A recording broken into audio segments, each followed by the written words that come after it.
Halo teman-teman, perkenalkan nama saya Agustinus Alfonso Bermasubun dengan NPM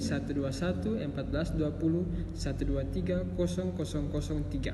Saya mahasiswa pada program studi ilmu keperawatan Universitas Kristen Indonesia Maluku. Di sini saya akan menjelaskan tentang anatomi fisiologi sistem endokrin. Yang perlu kita ketahui bahwa apa itu sistem endokrin? Sistem endokrin merupakan sekelompok kelenjar dan organ-organ yang memproduksi hormon, dan hormon tersebut berlangsung menuju di dalam aliran darah kita yang mempengaruhi kerja organ dan jaringan lain di dalam tubuh kita.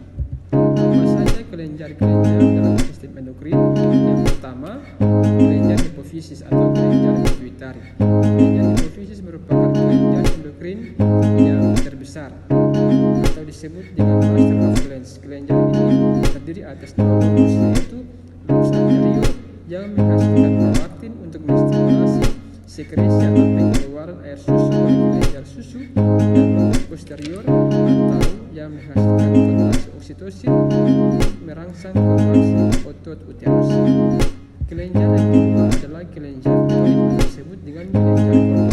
Kelenjar tiroid menghasilkan 3 hormon, yaitu hormon tiroksin, triiodtironin, dan kalsitonin.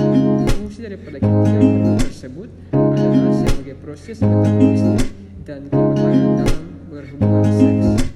Yang ketiga adalah kelenjar paratiroid atau kelenjar gondong. Kelenjar paratiroid hanya menyekresikan satu hormon saja, yaitu hormon paratormon. Hormon ini berfungsi untuk mengendalikan kadar kalsium di dalam darah. Kelenjar yang keempat adalah kelenjar pankreas atau disebut dengan pulau-pulau Langerhans. Pada pankreas tersebar kelompok kecil sel-sel yang kaya akan pembuluh darah. Kelenjar pankreas menghasilkan 2 hormon, yaitu insulin dan glukagon, yang berfungsi untuk menetralkan kadar gula dalam darah ketika meningkat. Hormon yang kelima adalah hormon atau kelenjar gonad atau disebut dengan kelenjar kelamin. Kelenjar gonad dibedakan menjadi kelenjar gonad pada pria dan kelenjar gonad pada wanita.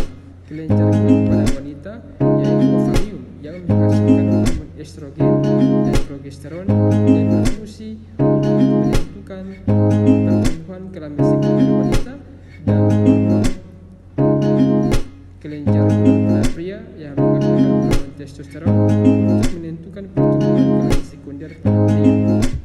Yang keenam adalah kelenjar timus, yaitu organ kecil yang terletak di bagian dada di belakang tulang dada dan di antara paru-paru. Kelenjar ini berperan dalam produksi sel T sebagai hasil dari produksi hormon timopitoinin dan timulin dan hormon timusin, yaitu salah satu jenis sel darah putih yang berperan dalam sistem kekebalan manusia. Demikian yang dapat saya sampaikan atau penjelasan singkat mengenai kelenjar yang terdapat dalam sistem endokrin. Sekian dan terima kasih.